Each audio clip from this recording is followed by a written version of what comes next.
Chapter 10. The Absolute cannot be remembered because it cannot be forgotten. For those who have identification with the body, this knowledge has no meaning, it cannot act. Despite this fact, the visits these people make here will not be totally in vain. They will bear fruit at some future time.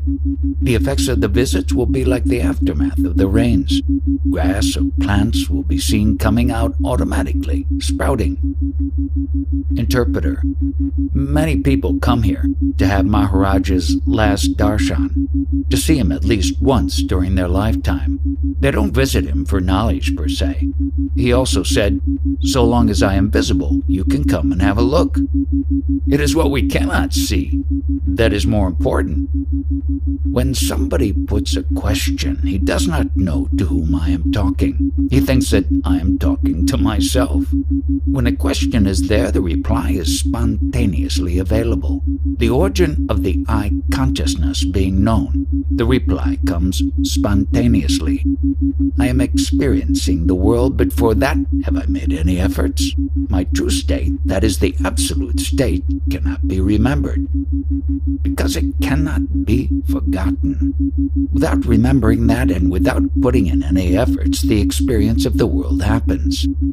You have the memory of the knowledge of your birth. That is, somebody has sold you a bill of goods by informing you that you were born, and that memory stays very firm with you. Initially, you did not have this memory of birth, but your mother or parent or somebody else rammed it down your throat. Subsequently, this concept was constantly reinforced with steady effort, like driving a nail into the wall. As a result, that memory has become very strong with you. Ultimately, this very concept is strangulating you. In the absence of the beingness, when you did not know about your existence, both the world and the joy of the Brahman were worthless to you. They acquired value only when you came to know that you existed. In fact, until then, nothing was of any value to you. This memory I am is neither true nor false. It is without these two attributes. That memory of beingness only appears to exist. Without the knowledge of the body, that it exists and other bodies also exist, you will not feel better. In other words, you can entertain yourself only so long as you know you are identified with your body and consider other people also as bodies, not as knowledge. Then only can you have entertainment in this world and pass time. Otherwise, how can you pass time? What do you mean by seeing everything as knowledge? When you no longer see the world as a collective of names and forms, as objects or bodies, real understanding has no color and design. That is why, insofar as I am concerned, self-love does not exist. The love for existence does not exist. You may or may not believe this. The necessity to be for existence is non-existent. I can accept that. I am asking you, without body, how to pass time. For a sage is that principle which is prior to body, timeless. How did he pass time? When the body was not there, that is, when the consciousness was not there, how many years passed by without knowledge of existence? It is a timeless state. When you witness, only then there is time. Time and consciousness appear together. Without consciousness, there is no time. But consciousness is time, and there is no consciousness prior to body. But then what was there? No, the question was how to pass time. Your question does not arise. Sometimes you like to ask a question but do not know what to ask. You don't hit on the correct question, the only appropriate one. The question comes up in jerks like a cat, It touches with its mouth the udders of the mother. We call it bunting. Then what is the knowledge of religion? How do you understand this? Time suspension? Your eternal true state is your religion, svarupa. The word means your own true state. To remain in that is your svadharma, your own religion. All other things concern religions of others, not yours. For one who has no form, how can he behave in accordance with his religion? Svadharma means to abide in beingness. In this world we refer to some entity as God. That God, is he having any behavior? Has he any tradition, any rules and regulations? I think all those rules and regulations are just a product of man's concept. The only validity I've ever seen in any religion is that for people who are obviously not interested in the highest teachings of truth, such as Maharajas, these rules for public morality might confer some sort of order so that behavior is conducted in an orderly manner. Then society becomes more cohesive than it would otherwise be, with everybody selfishly going for what he wants, although that is what usually happens anyway. I suppose ideally it creates a platform of stability so that we may truly hear what Maharaj has to say to us. Other than that, I don't know. For eternal peace you must dwell in yourself. Know how this touch of I Am has appeared. All other knowledge is of no use in this connection. Certainly organizing a religion is of no use. When you listen to these talks for yourself, will you have any advantage? It depends on what you mean by self. Well, the answer will have to be no, because this self is to be undone, forgotten. To the true self, nothing can be added anyhow. So where could there be any benefits to it? You may feel like listening to the talks presented, although there is no advantage to it, right? That is putting it in absolute terms.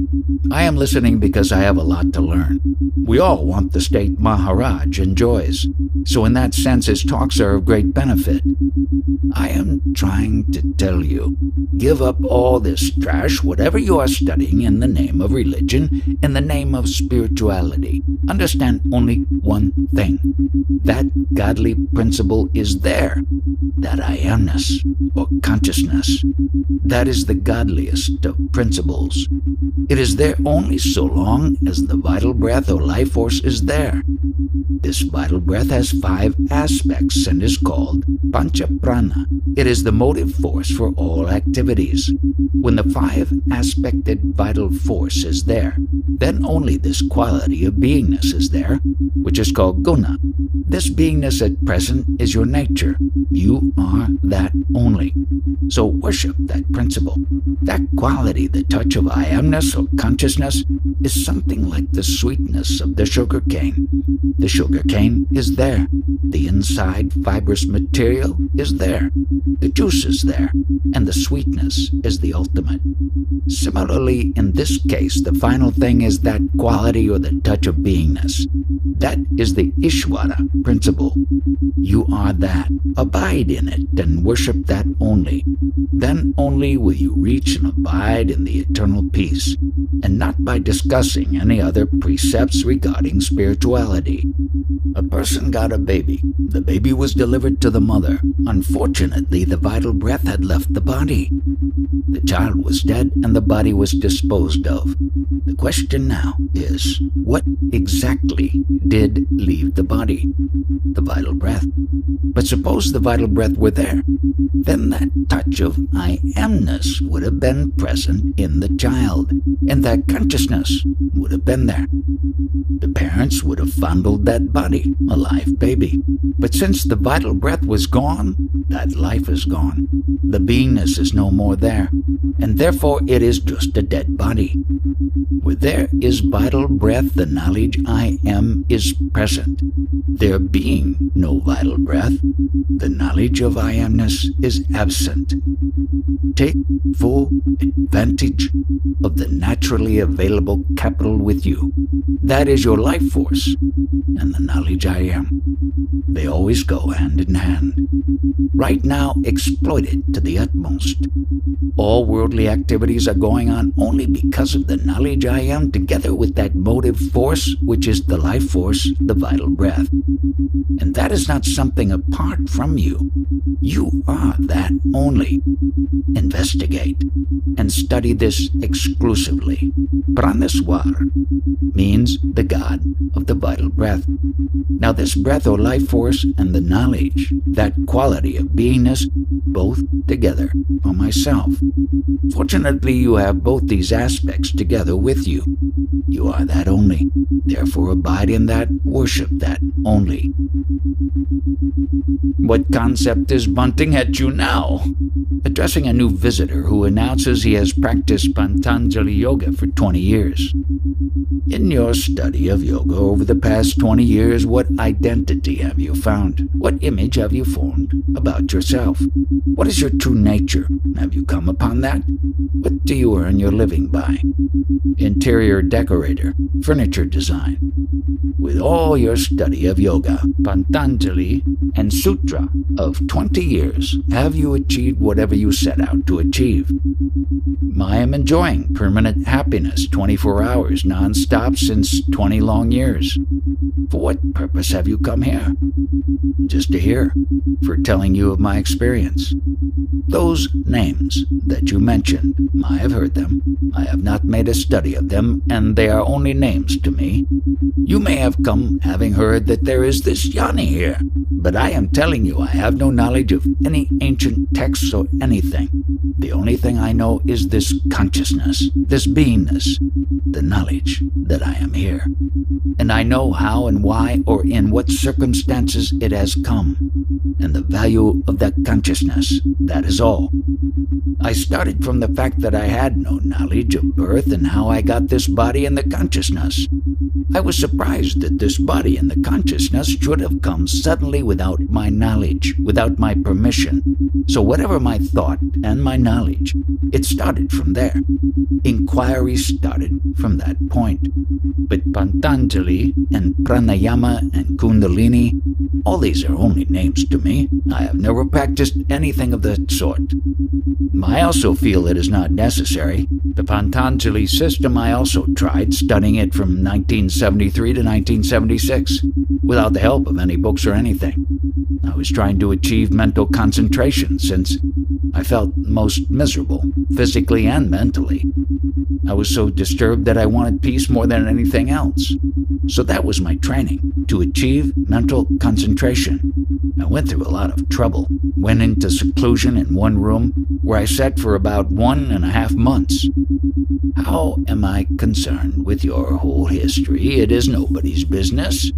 With all your study for 20 years and having reached such a high standard, there was no need for you to come here. Maybe I'll come once or twice, that is all. 3 times maximum, that is enough. Everybody is equal here. We are not concerned with the knowledge that you have acquired. This is my existence. Interpreter. Maharaj is speaking for himself. The other day you may remember he was talking about the resolution of his original inquiry, when he reached the conclusion that whatever knowledge he had acquired was all ignorance. And then he got the final satisfaction and peace. A man with a keen intellect who comes here, within a very short time, say 10, 15 minutes, should be able to arrive at the conclusion that all knowledge is ignorance and that the personality is a fraud. But you are not accepting Maharaj's conclusion that all knowledge is ignorance. So Maharaj tells you to do a lot of meditation and find out. How did I get this first consciousness, this knowledge of existence? I did not ask for it, but suddenly, automatically, spontaneously, it has come about without my knowledge. How has it happened? Come to the solution of this mystery. Originally it is there, that is why it has come. When all the 4 Vedas ultimately came to the conclusion that it was beyond this power, what will your words achieve? Nobody's words can achieve, no word can achieve this thing. When the word stops, what state is there? If he thinks he is a Yanni, he is wasting his time. Only that person who thinks he has no knowledge should come here. here. But people like you who think they have knowledge, there is no use in coming here. You are wasting your time. No, I don't think I have knowledge. No use your coming here. You are wasting your time. I don't think anything like that. If somebody thinks it is a problem, I don't think... Interpreter, please, we come here to listen to his words, and we don't intend to make any comments that are irrelevant. Therefore, whatever he says, and that is being translated, if you have a question on that, what happens to the people who come here? They come because they consider themselves ignorant and want knowledge. So when they listen, they get knowledge, and ultimately they give it up again as being unnecessary. But those who consider themselves to be a jnani, who consider that they have knowledge, they are wasting their time by coming here. For a person who is a jnani to come here, no jnani will come here. For coming here itself is an admission that he is not a jnani. Therefore, it would be impossible for him to come here. Only someone who is in need of knowledge will come here. What is the extent of my knowledge? Nobody will ask, Bombay, where have you come from, and give me any details of it. Nor would Bombay ask anyone, where have you come from and what are your antecedents? That is the extent of my knowledge. Advaita means unicity. In that, how can there be two, one asking another?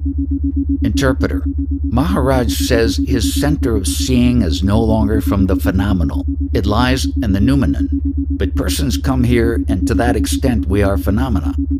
Therefore, in dealing with us, he is forced to see and speak from the point of view of the phenomenon. Otherwise, as far as he is concerned, he is totally in the noumenon.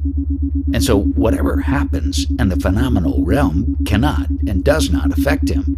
People call to invite him, and he appreciates that, but he says, what is the use? I don't have an instrument with which to enjoy that hospitality or whatever is being offered.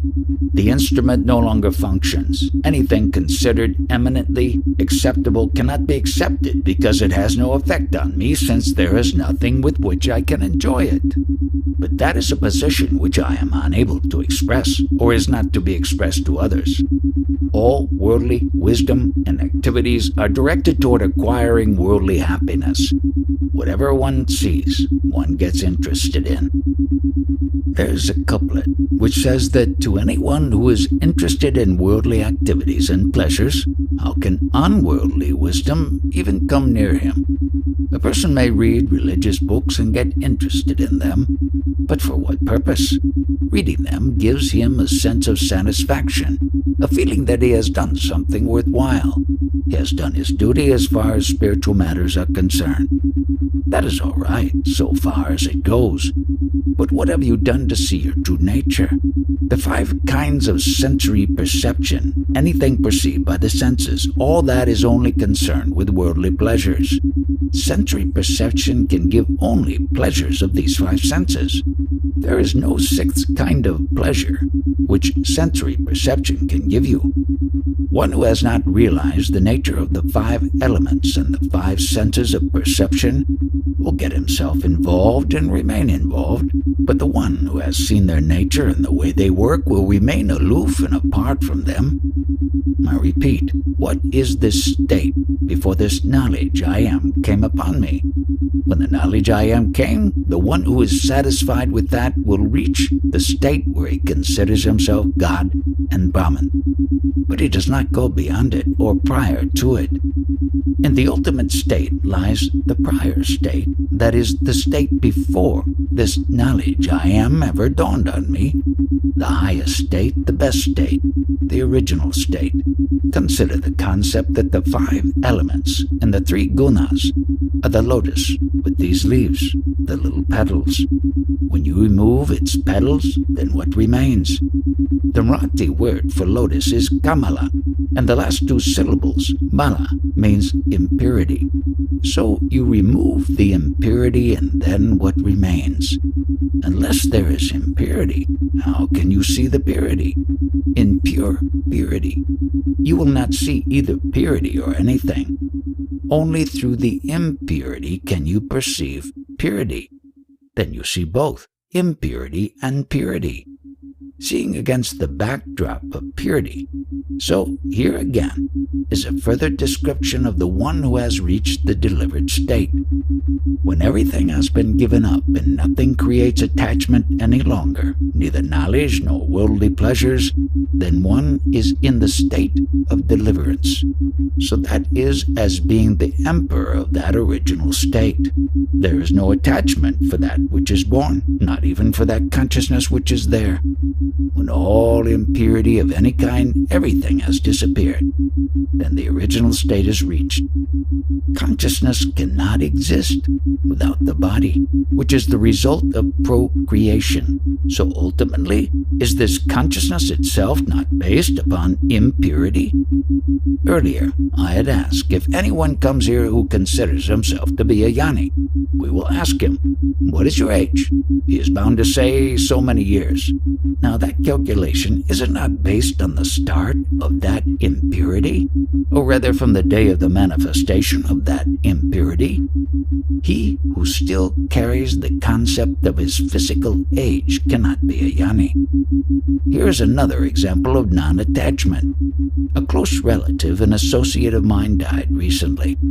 Does that personality who is now considered dead have any use for me? Do I have any use for him? Does he have any use for himself? Whatever people may say about his death, what has happened? Consider exactly what has happened, and therefore don't be attached to him.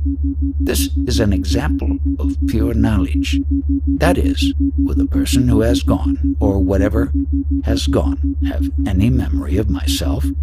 Then what is the point of my keeping memories of him, of that which has gone? There is nothing in the field of ignorance which can be pointed to as a comparison for the original state of fullness and wholeness, that which is. I repeat, just imagine that state. It is impossible to imagine. Any way in which we could imagine it would belittle us. It would still be a concept. Interpreter: Maharaj is asking Mr. P to show his proficiency with words to explain what is inexplainable. This disease, which the doctors say has visited me, is it not clear that that on which this disease has come is purely a phenomenal object? It is only on a phenomenal object that this can come. What is this particular disease going to do that would otherwise not happen? That which was given the designation and name of birth will come to an end. This is the only thing that could happen, with or without disease. So what has this disease achieved by itself? You might observe vastly different reactions from different individuals. One may be flabbergasted, downcast, and horrified. Another may take it as a sign of the coming final ecstasy, that which will help to remove the burden of what is called birth. Is it then not something to be very happy about? The actual pronouncement of the disease has achieved one thing. That knowledge, which was very clearly understood, has remained in the background and the phenomenal object was in the foreground. Now, with this pronouncement, the phenomenal object has practically disappeared. This mere speck of consciousness is the only thing that remains and is to go. Who is to suffer the normal progress of this dreaded disease? Or what is to suffer, and what is its result? The result will be that that which was given the designation or name of birth may be wiped out. That is all that will happen. What is the normal process of fear? Any event that causes fear, if one succumbs to it, the fear envelops you. But if you do not accept it, the event that is something to be feared, and you look at it squarely in the face, then what happens is that the fear-causing event remains at a distance. My teaching is very simple. There are two things to be understood. One is something I can see about myself, which is time-bound, proceeding from a particular point to a particular point. Beyond the latter point, whatever was perceptible will become imperceptible. The second is my original state, which was imperceptible, remains. So these two states are merely to be understood. There's nothing else to be done. Now, I have a question. question, through homeopathy, can you know the life force? No, you cannot know the life force. The whole assumption by which one is able to get people well, and your experience proves it every day, is that a homeopathic remedy in and of itself cannot cure disease. We believe that what we do is just stimulate the life force to do a better job or redirect what happens to it, and by making a slight change. In the same way a catalyst does in a chemical reaction, you are able to heal where nothing else would work. When you don't know that life force, how can you make any changes in it? Well, we can observe it with the machines we use. That is how we observe it. That is how we believe we have made a great advance on the traditional ways of prescribing homeopathic remedies, which are much more hit and miss and time-consuming in finding out what will work. But when Maharaj asked me, do I know the life force, I only feel it working in my very own body in still very unrefined ways. That is all I can say. So it is not the sort of intimate, profound insight that he would have into its workings. You cannot clearly know the quality of the consciousness or the type of consciousness. Machines will never tell us that. In Hindustani music, there are various ragas. The experts know the differences between these ragas and can teach accordingly. Similarly, the changes in this consciousness, the types or quality of consciousness, can they be detected and explained? No, I don't believe they can. Bodily changes, yes. Changes in the body's substance that you can detect, but not in the consciousness. And at a subtle energy level relative to the body, but nothing more than that. I believe it can be known through experience, consciously, but it cannot be measured by machines. The only time we can see it, upsets on an emotional level hampering us, is when people don't respond. You know, you just develop an intuition about what is happening with a certain patient, but you are not able to measure it directly. You just see their lack of response and know there is a tremendous stress input from those levels in their lives. Whatever changes take place in the body substance, the consciousness is similarly affected. The emotions are also affected. I believe that is so. You cannot get lasting satisfaction from reading books, so you must try to know the seed of this knowingness, its very quality. Only then can you have this eternal peace or lasting satisfaction. But once you understand that, then what happens is of no further use, because there is no experiencer of all that anymore. What is of no use? That satisfaction, or eternal peace, is of no use, because there is no experiencer of it. That is my state. Consciousness is the product of this body substance. So when you transcend it, then it is of no use to that ultimate principle. I call a siddha, one who has attained the ultimate. In that ultimate state, the devotee and God, the Maya, the primary illusion, and the Brahman, all these concepts cease to exist, and there is no beneficiary or experiencer of all that, because he is without the concept I am. He does not know I am. He does not know that he exists in that state. That knowingness is completely obliterated. The experiencing state begins only with the aid of knowingness. But this knowingness is the product of this objective world, this objective matter, this food body. Through it, that sattva advaita, atomic consciousness, is understood. Then it is seen to fall into the category of illusion. It is ultimately non-existent, and thereafter twin categories such as God, devotee, Maya, Brahman, all these concepts, this entire world of duality, cease to exist. This love of beingness is there in all living creatures. The beingness is loved. That self itself is loved. But the love of beingness, where is the origin of that? The origin lies in that atomic consciousness. This known, only then can you transcend it. People are talking about this devotee and relative of mine, one Mr. H, who recently passed away. H represented the pulsation of something named H. So what happened to that pulsation, as he is no more there? That principle for the entity of which this pulsation manifested itself has vanished. People have tried to explain it by saying that H has gone to heaven. He will again be incarnated and so on. Now, what is that thing that is responsible for the incarnation? There must be something, mustn't there, because of which the pulsations happen? The pulsation itself is the life force, but then we identify that as some individual. The principal concept is the knowledge I am. It is the mother of all other concepts.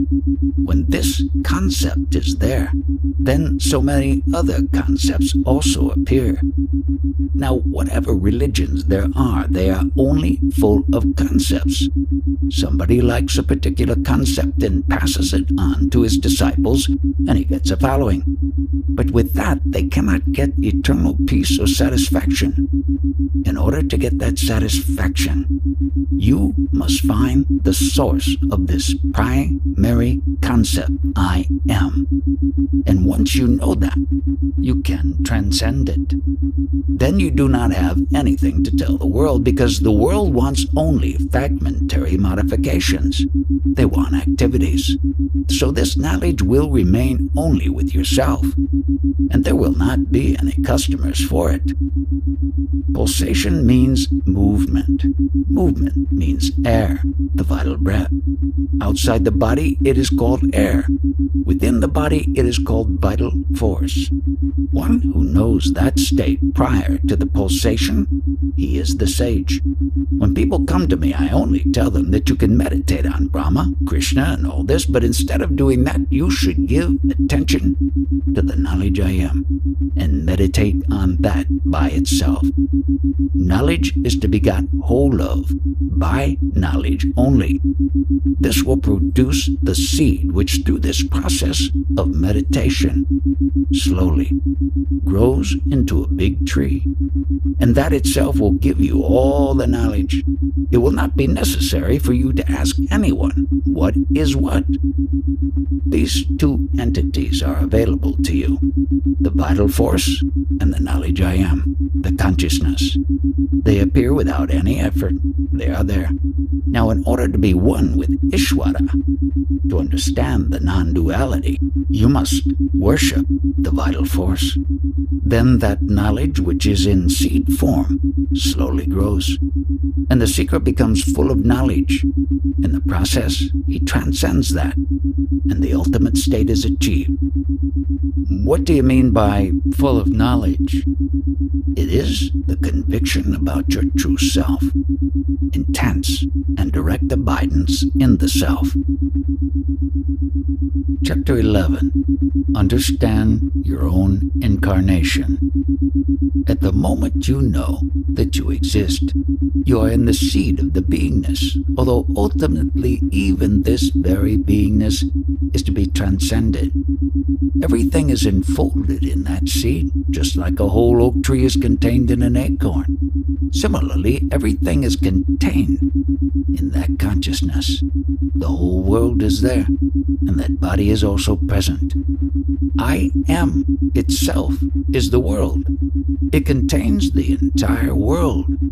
That should be your conviction, just as in a dream when you feel that you are awake, but actually you are not, and your world at that time is the dream world.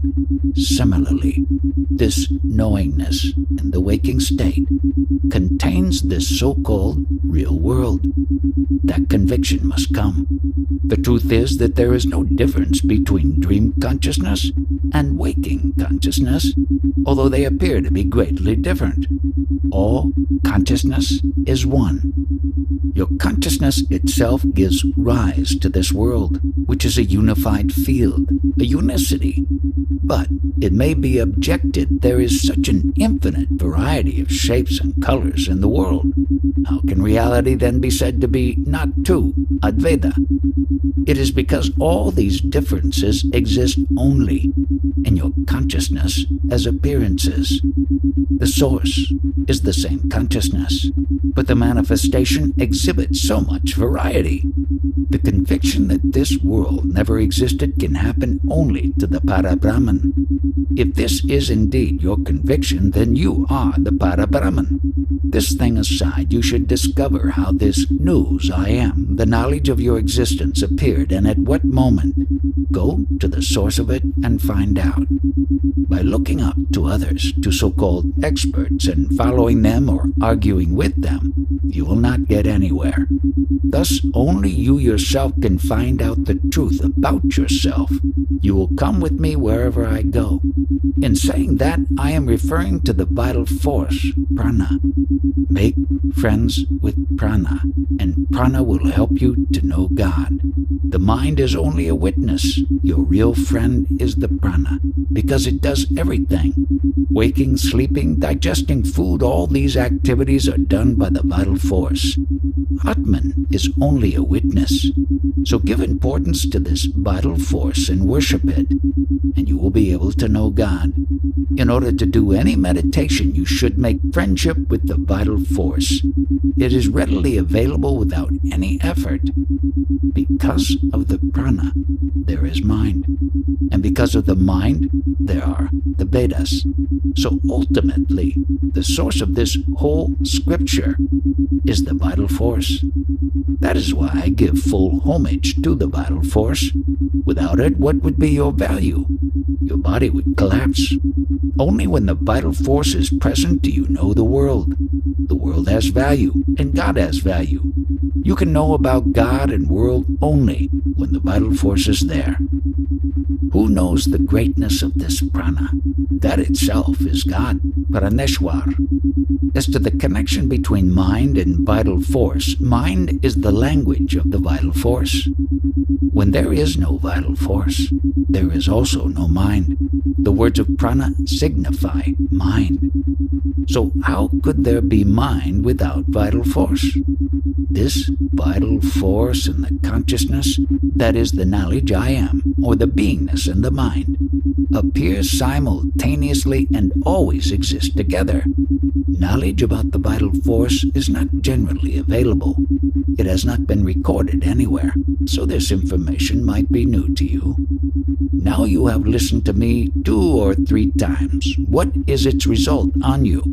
I know that whatever Maharaj has told us is the truth. Now, I also requested of him to show me a way, so he says sadhana is not the way, though it helps, initially. But more important, most essential, is determination. So that I am practicing. It is a very difficult thing, and with his blessing, one day I will succeed. You will do sadhana only until you receive the fruit of it. Eventually you will receive the result in the palm of your hand. Until then, you will do some practice. What generally do you do spiritual practices for? What do you make an effort for? If you do any sadhana, you expect to get something out of it. You say to yourself, this is what I want. So any sadhana implies a purpose.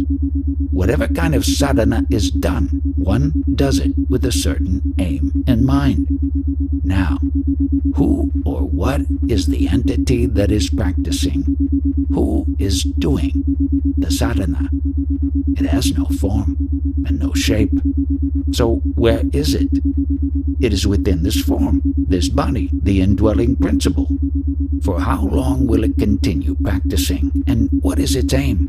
The aim is to abide in the self only. Until then, it will continue the sadhana. Once it is established in the self, then the objective, the person who is practicing, and the process of practicing are all one only. Sadhaka and sadhana become one only. You see, when you make sankalpa, what does it indicate? Objective, the need. That is the whole purpose of sankalpa. What do you mean by sankalpa? Sankalpa means objective, intense desire and determination. Sankalpa actually means you express. What is the objective of sadhana? I want this. Say you want a medical degree. That is sankalpa. Then sadhana is your practicing and attending college, doing the homework. All that is sadhana. You made a sankalpa to meet him today. Then you came, walked, climbed the stairs. That is the sadhana. Sankalpa, for example, that I want to meet him, has no form or shape. It is the objective and its expression. Now the one who makes this sankalpa, that one also has no form. For how long do you have to continue this practice? So long as you are identifying with form. Until then, the practice will go on. Once you reach the objective, that is, you are not the body-mind, not the body-form any longer, there is no practice anymore. You have great faith in the Bhagavad Gita. Is it not so? What is Bhagavad Gita? Gita is the song sung by Lord Krishna. He sang the song, just as I am singing this talk to you now. This is his Gita. Now you are facing Bhagavad Gita. You read it, recite it, remember it.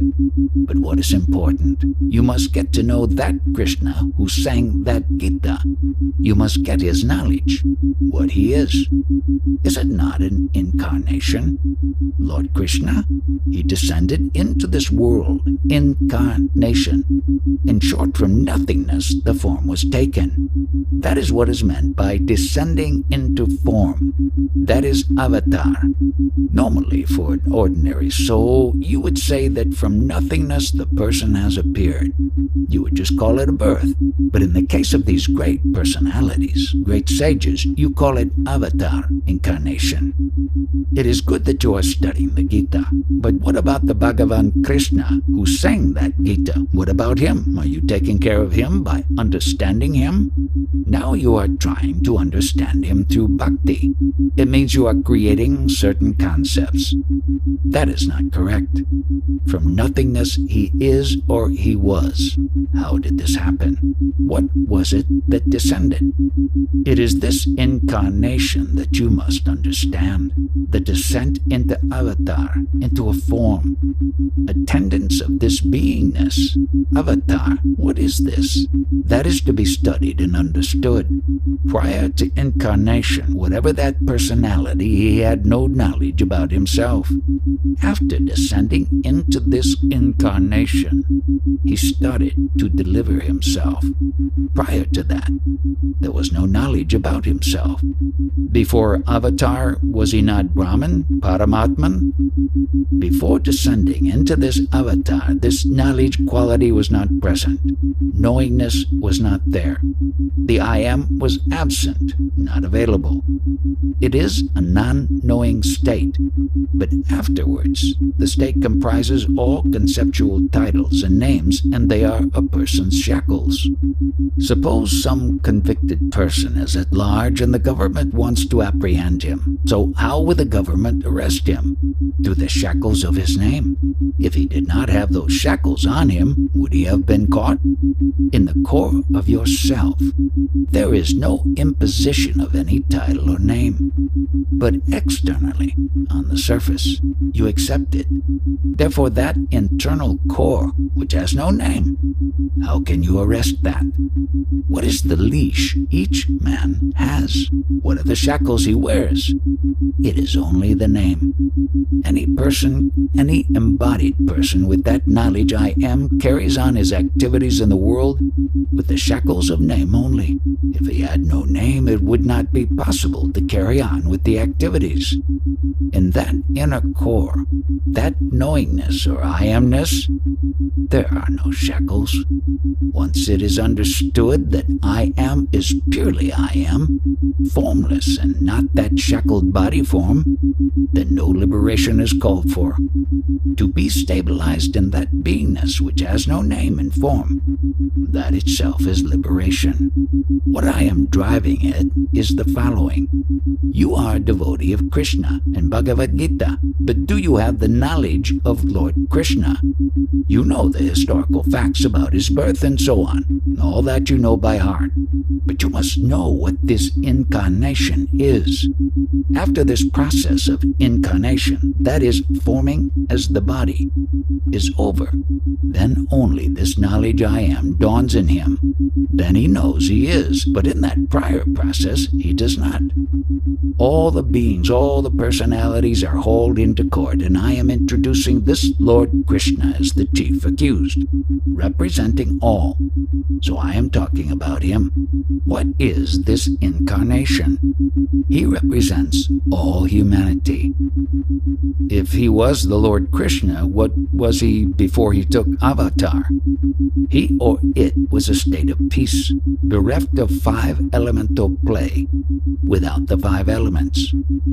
What will he be after death? Interpreter. Whatever he is telling you relates to the self, the Atman. Atman, when he uses that word, is not that I, the individualistic or personified I. He sometimes says we. Normally he uses the term apan, which means not conditioned by body-mind, something like we. I am that? No, not that. I, that core, without form and name. About that I talk. You ask me whether it applies to you. What I say applies to the Atman. Understanding what that avatar is, the Lord Krishna avatar means in essence abiding in that only. Then one is not the body. And what is the body?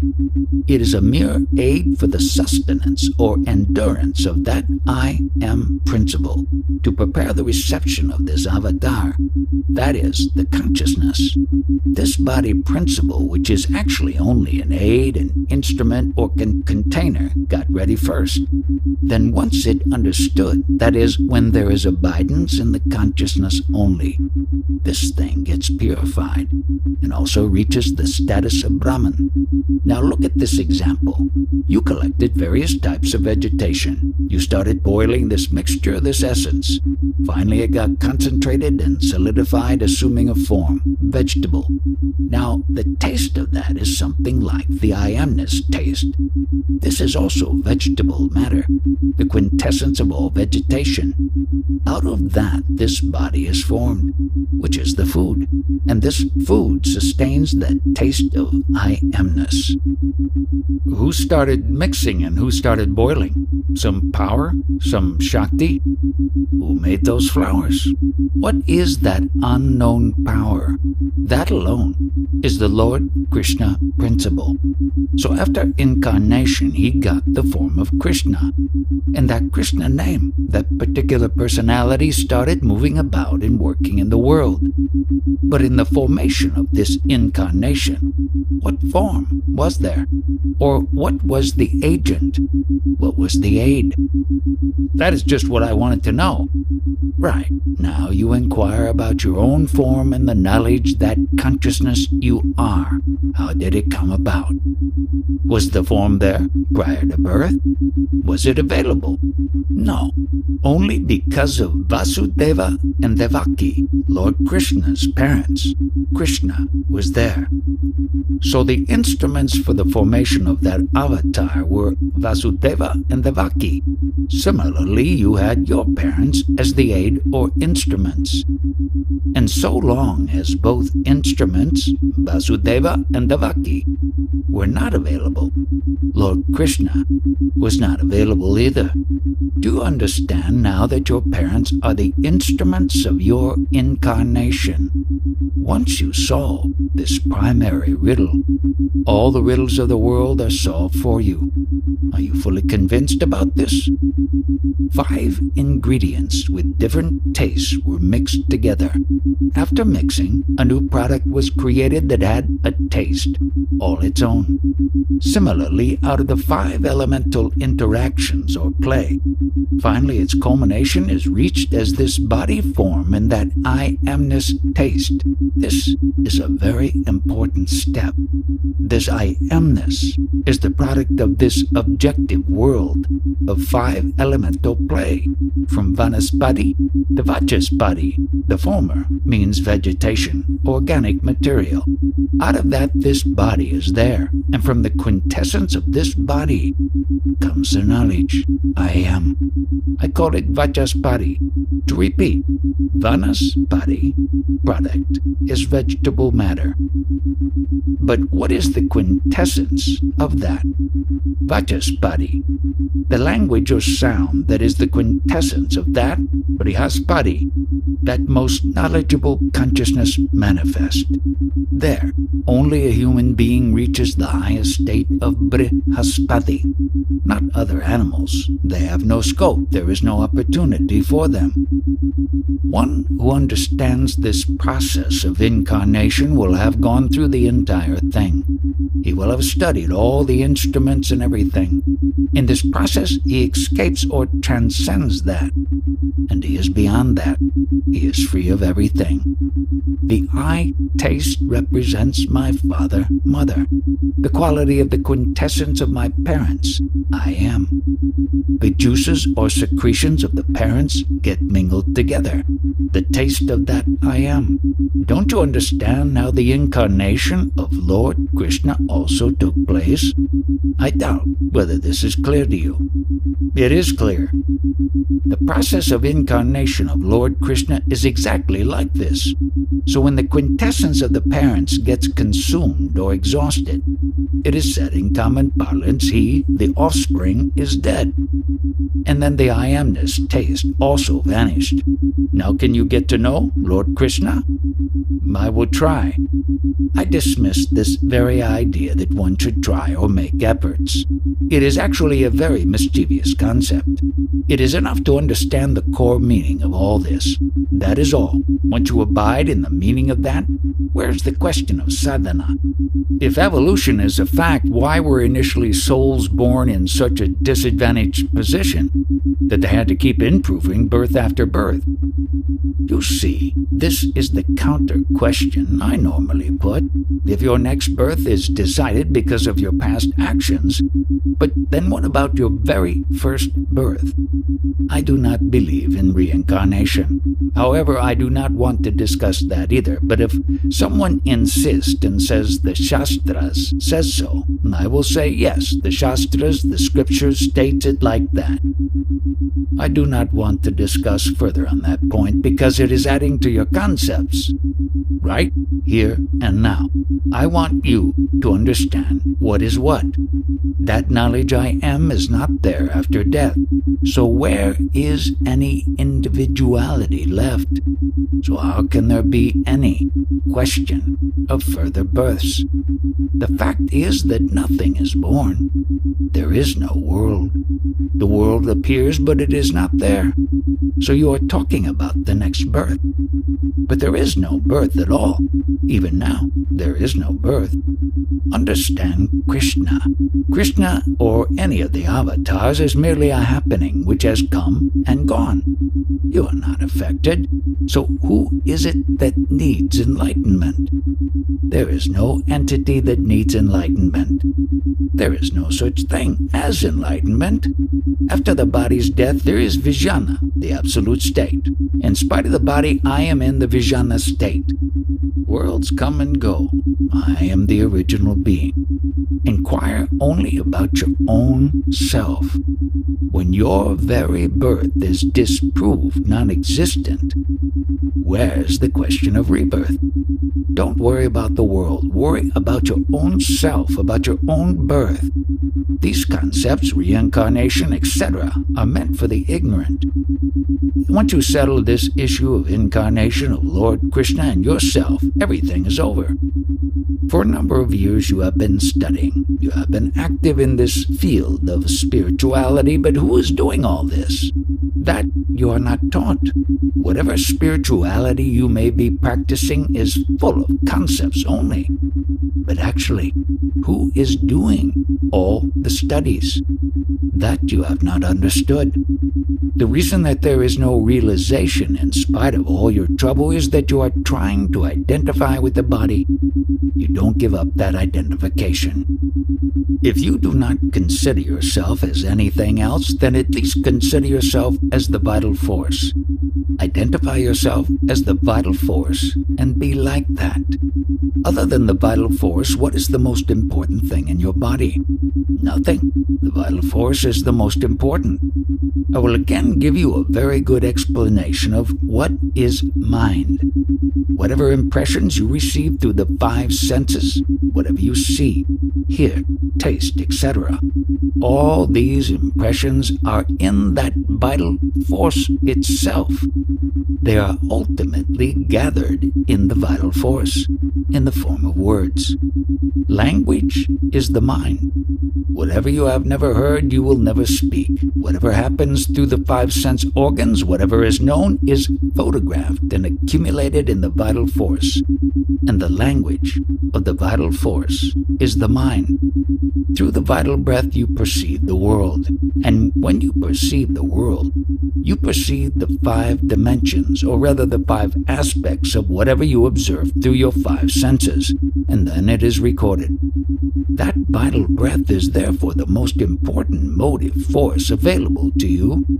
And when that vital force is available, it means you are also there.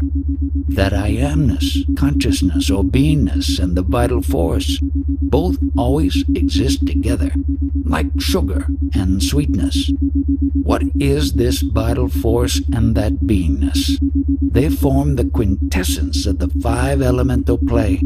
Being part of it, it has come to fruition as I amness. So don't try to make a fragment of it. That quintessential I amness means everything. So when you embrace the body, that I am the body idea, you make a fragment out of the totality. And this is the crucial mistake. Whatever experience you get, you study that experience, you understand it, but who is taking the photographs of all the experiences? Is it the vital breath? Where do you figure in all this? For all the species, including human beings, this vital force itself is godly. And this vital force also contains that Ishvara or consciousness principle.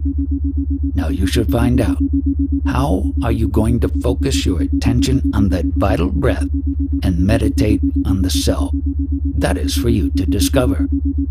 The vital breath gets conditioned or manacled by the bondage of name. It accepts the name as I am. This is the mistake. That which is deconditioned from name and form is Paramatman. That which is conditioned by the body, mind and name and form is called Jiva. The language of the vital breath is mind, and the mind is the motive force for all activities. Have you any questions on this aspect, this theme only? It is very difficult to ask questions at this point. If you are able to establish yourself in the vital breath as you are, you become manifest. The vital breath, when it is conditioned by the body, you call it a personality. But as a matter of fact, the vital breath is spread all over. It is manifest. It is universal. If you are stabilized in the vital breath as I am, that in itself will get you there. The vital breath is not confined to the body. All elements are moved, operated by the vital breath. But because it is inside the body, you call it prana, vital breath.